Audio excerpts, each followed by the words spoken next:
할렐루야, 성결한 삶을 위하여 12월 15일 목요일입니다.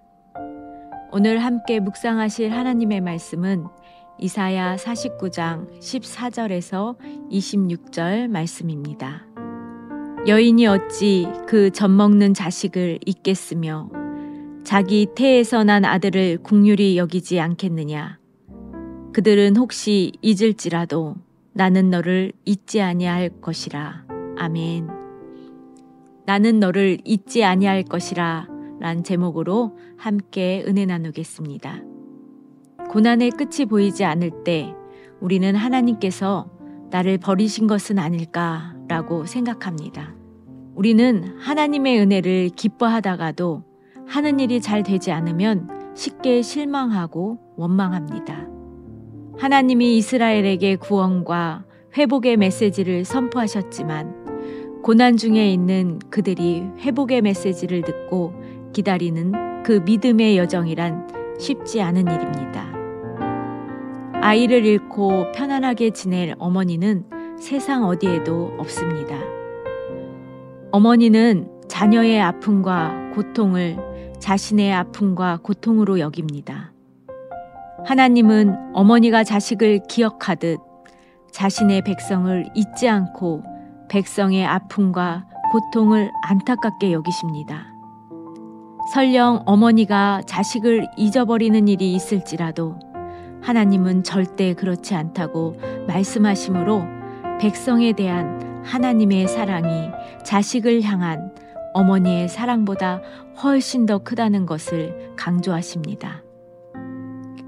하나님은 이스라엘을 하나님의 손바닥에 새겼다고 말씀하십니다.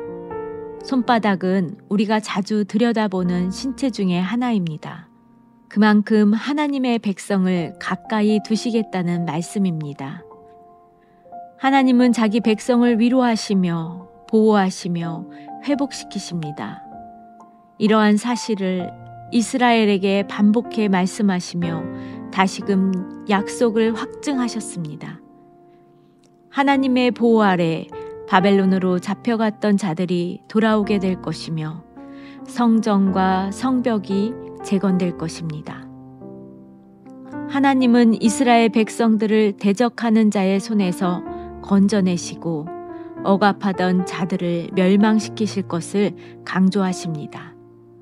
하나님은 하나님을 바라보는 자는 결코 수치를 당하지 않을 것이라는 확실한 보증으로 이스라엘에게 소망으로 주십니다. 그 이유는 하나님이 바벨론보다 더욱 강한 용사이고 정복자이기 때문입니다. 하나님은 바벨론의 손에서 이스라엘을 해방하시고 열방에 하나님의 구원 사역을 선포하실 것입니다. 그래서 이스라엘뿐만 아니라 이방인들까지도 하나님을 믿고 구원에 이르게 하실 것입니다. 우리는 때로 고난 중에 있을 때 또는 기다리던 기도가 응답되지 않을 때 하나님의 존재를 의심합니다. 그러나 하나님은 늘 그분의 손바닥에 우리의 이름을 새기며 우리의 회복을 위해 일하시는 분임을 잊지 말고 기억해야겠습니다.